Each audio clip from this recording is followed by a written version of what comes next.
including discussions with a huge number of service users, carers, stakeholders, health and wellbeing scrutiny committees, and presentation at various partnership boards and so on. We received quite a number of letters and requests, and we responded back to those queries when we received them. The general feedback has been very positive. About 90 to 99% of the people that we consulted were in agreement with the proposals that we were bringing forward. There were some debates around some issues of the proposal, particularly the term care pathways, so people wanted clarification on that, and we provided that. There was wide-ranging support to reduce the reliance on inpatient services, and there was support to enhance the community services. There were some questions, specific questions, which we have highlighted in the report, and we have also highlighted what the responses to those questions and queries were. The implementation of this, following the wide consultation process, the implementation has started as of 1st of September, so we are in the implementation phase now. And Kate and myself, we are providing the leadership to the whole redesign process. There will be further communication to service users and carers and partners about how things are progressing, and we also want to work towards integration with the social services in each of our localities, and we are in various stages of integration in the footprint of Cheshire and Wirral. So we cover Cheshire, Wirral, Cheshire East, Cheshire West, as well as Trafford for learning spirit service, and we are in various level of integration with local with social services. And there will also be ongoing evaluation and review of this process with the clinical commissioning groups via contact meetings, and we are having meetings with the commissioners over here with the CCGs on a regular basis.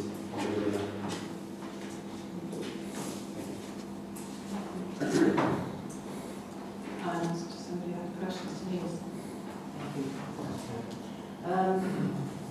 Now that Kent House is closed, what other residential services are available for people? We still have two assessment and treatment units. So we have Green Assessment and Treatment Unit in Macclesfield and East Assessment and Treatment Unit in Chester. So people from Wirral, if they need assessment treatment unit, they will mainly be accommodated within East Way assessment treatment unit. We also have a respite service within Wirral as well for their ongoing respite needs. But our main aim has been to provide support within the community. So we have enhanced the community teams, so increase the skill mix within the team. So our aim is to reduce the number of people who need to come into inpatient services and manage the needs in the community. But if they need to, which a small proportion of people will need, they will be accommodated within one of these two inpatient units, mainly within East Way in Chester, to reduce the travel and other time.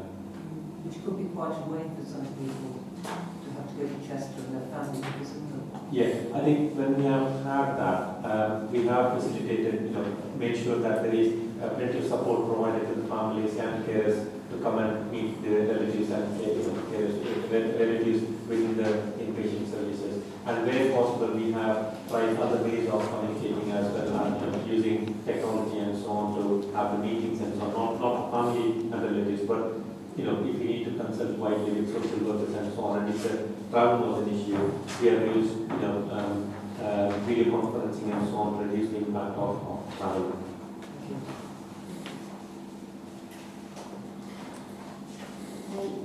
It says here that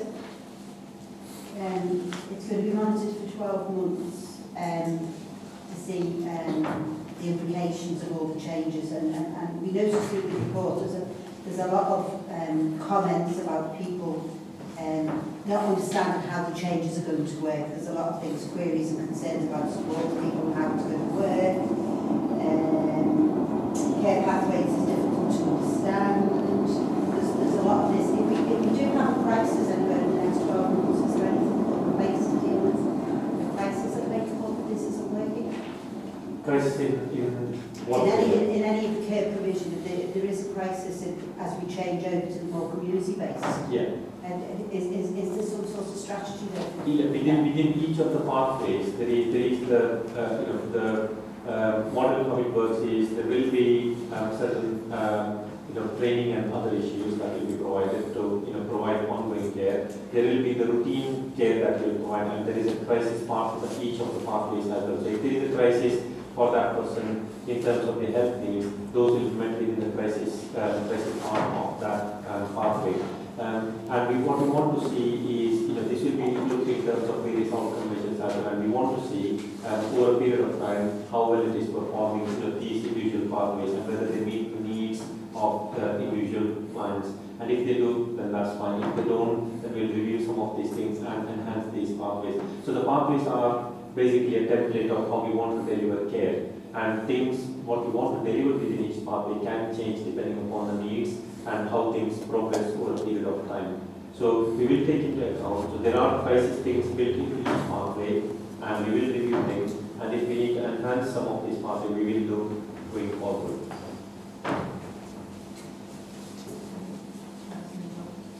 Thanks, Chair. I'm referring to page 29, 13. Perhaps some of the questions might have been answered. At the very bottom it says, enclosed, it talks the impact assessment, and I'm just wondering why it's not there. I'm so used to reading names that it might have answered some of the members' questions if the documentation is included in an appendix to the report and it's not. And perhaps our officers can ask or could reply as to why that's not enclosed.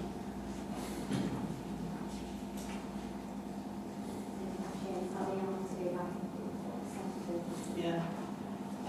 Yes. There is. Yeah. Lindsay will pass it on to us for tomorrow, but we don't know why it's not sensitive. So.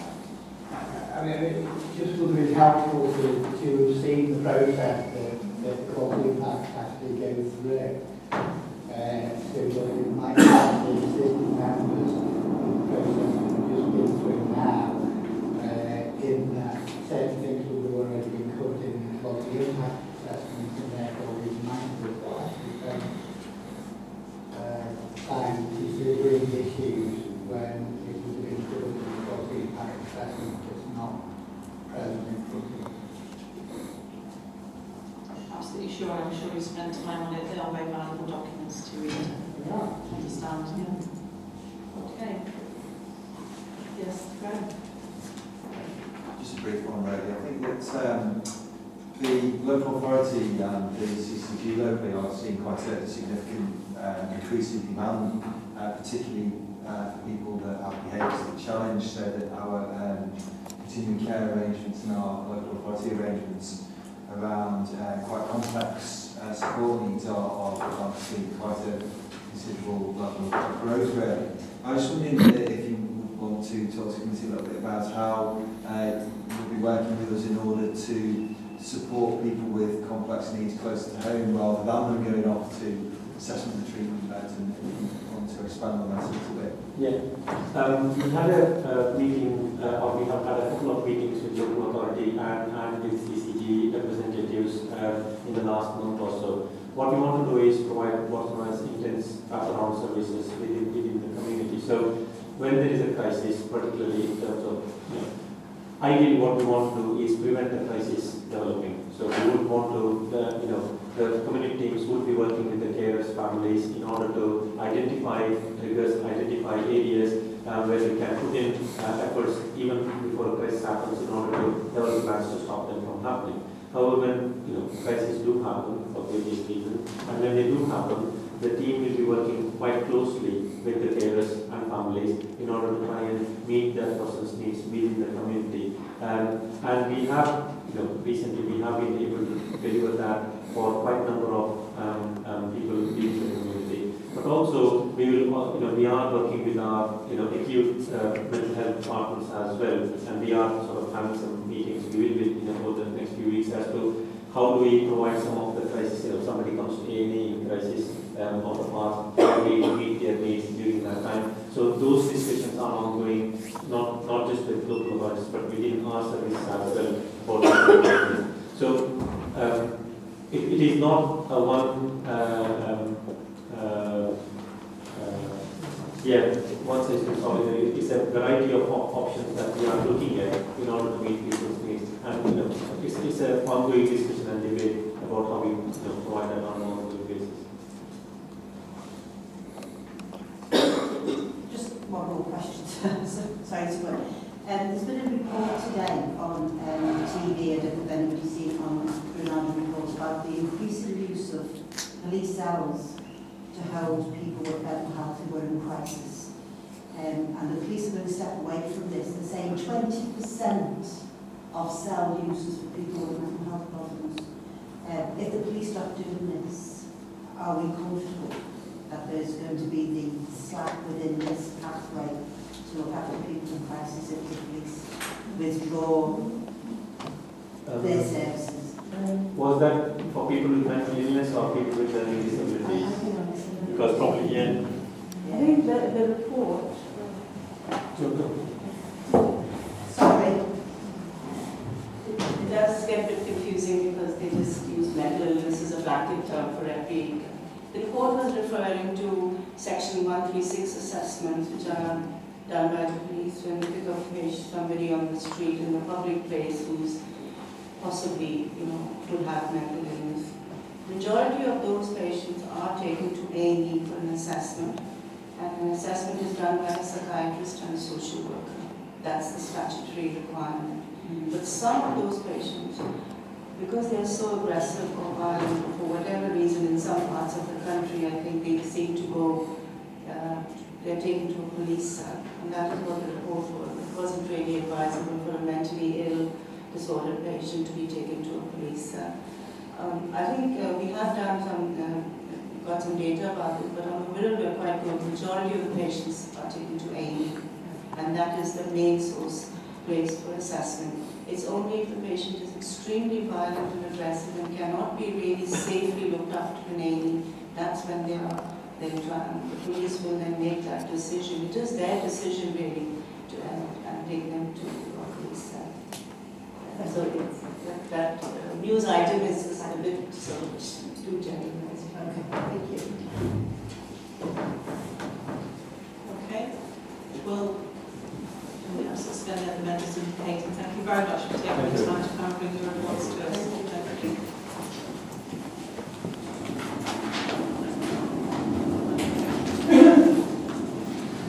We move on to agenda item 5, which is around the safeguarding children and safeguarding adults.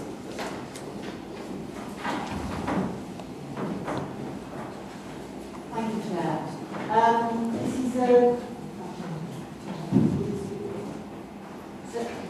This is a joint report on behalf of Greg Robinson and myself regarding safeguarding across the Families and Wellbeing Directorate.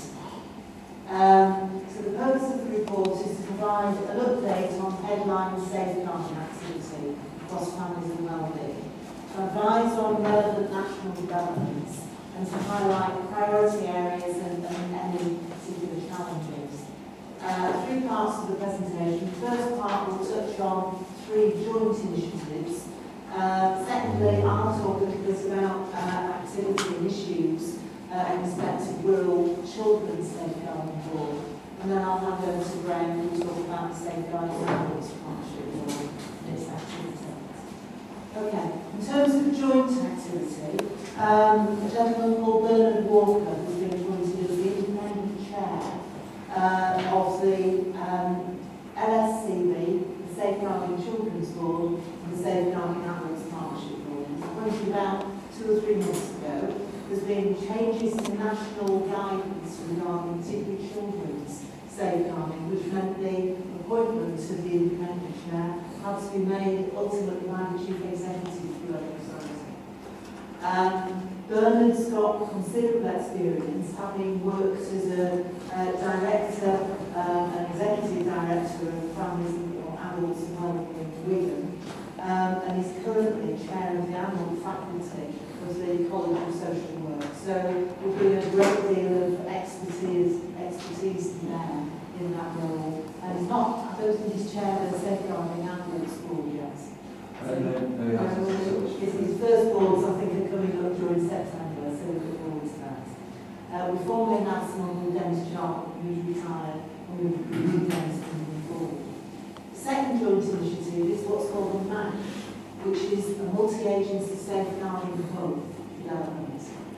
This is something being progressed in most local authorities, certainly regionally and it's good practice nationally. And it's where key partner agencies sit together and review new referrals coming into children, adults, the police, probation, health, where there may be safeguarding issues. And our base is Norton, the municipal building reform, which has been kitted out for this purpose. And everyone will have their own computer systems, so we can sit in the same room and share current and contemporaneous information. So it's a further step to try and miss opportunities to intervene early, try and reduce information falling between the cracks. So a lot of excellent joint working with the police. We've got a local board that's been steering this through. And as I say, we'll have police, probation, health, adults and children's services to start with, sitting together from October. The final area is that the recruitment, I'm pleased to say, is actually now underway on Friday of last week for the post of corporate safeguarding manager. And this is a senior manager who will work across the whole Families and Wellbeing Directorate, but also have a corporate role within the council for holding the banner for safeguarding and making sure that every department, every service area prioritises safeguarding. Okay, moving into some of the children's areas, I just want to talk a little bit firstly about child sexual exploitation, which you will see recent months in Rochdale, more recently in Oxfordshire, and some really quite horrific situations of young girls, young women who've been very seriously sexually exploited by fairly organised groups of men. And what we've done within Wirral is we've established a multi-agency child sexual exploitation subcommittee of our safeguarding board, and we have a very clear action plan that's well on the way to being implemented.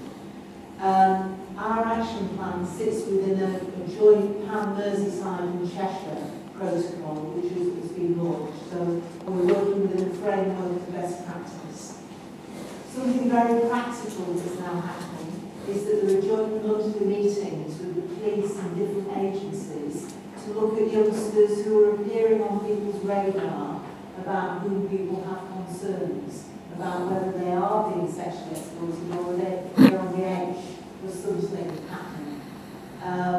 And so those meetings are taking place. And I think, I don't think we can ever be complacent and say that there are no youngsters in Wirral who are subject to sexual exploitation. As far as we're aware, we're working very closely with the police and all agencies. There doesn't appear to be a large number of youngsters as part of an organised gang. But we always have to be extremely alert and vigilant.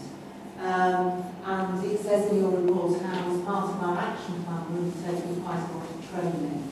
So there's been training in terms of looking at signs and symptoms, what to be aware of, across a lot of local authority and partner agencies. But there's a specific piece of work that's starting very soon, with people working in what's called the nighttime economy. So working with taxi drivers, working with hoteliers, working with people operating over licensed premises.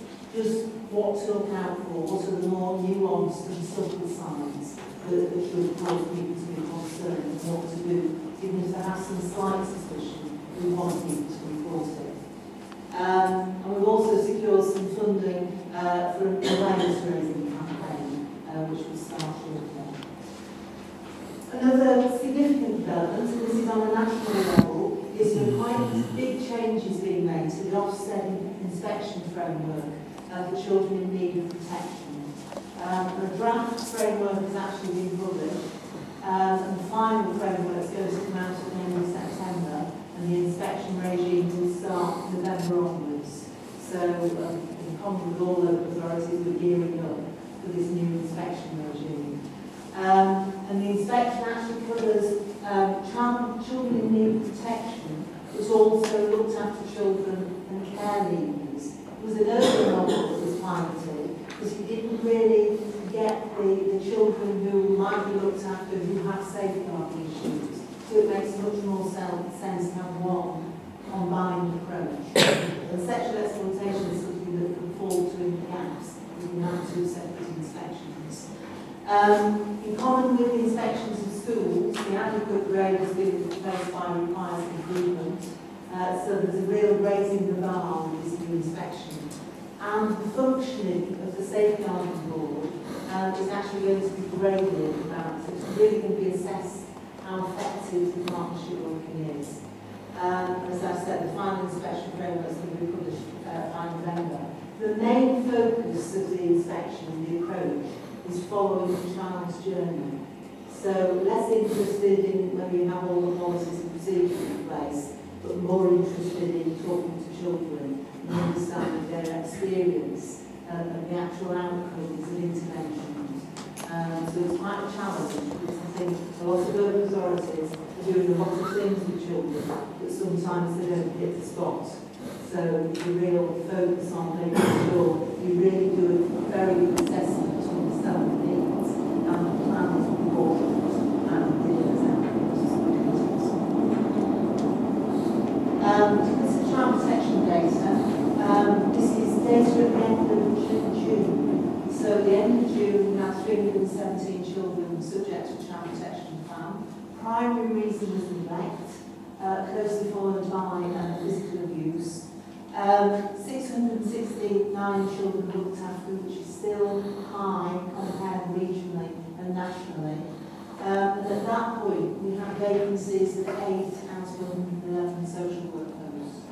What's happened in June or around about June was we were really mindful of some gaps appearing in our social work service with adjacent authorities paying more for their basic grade social workers. And so specifically for the hard to recruit and retain child protection social workers, a market supplement has been put in place.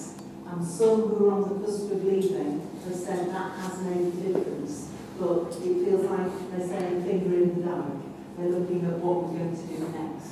And so we've got a joint approach to looking at how we reconfigure our social workers and re-looking at the job description and re-evaluating that. Number of audits and reviews that are being undertaken by the Safeguarding Board. We usually do have a critical incident review on the go at any one point because that's a near miss and we want to look at the change from that. So this is an older young man who was an aggressor, serious aggressor in an incident. And so we brought an external person to help us look at the learning from his case. We're going to take audits in respect to the core assessments, the key assessments, and they've been done effectively under the plans logically follow from those assessments, and also making sure child protection plans hit the spot, and some learning we need to take from that. And an audit's underway looking at how we are all dealing with neglect across the partnership. Because that's one of the key issues, as we've said, reasons for children subject to the plan. In terms of policies and procedures, the new Working Together, which is the Bible of child protection, came out earlier in 2013. And it's a much slimmer document in accordance with something called Professor Ivy Monroe, who's reviewed safeguarding, with a great deal of emphasis on providing good, safe frameworks within which social workers are enabled and trained and supported to exercise good judgment. So it's less prescription, but really high expectations of the framework within which we operate. We've been undertaking, we've done about 8 multi-agency briefings, and we've also reviewed the child sexual exploitation and domestic violence practice and guidance. The final bit I just want to say is we're doing joint working across the region.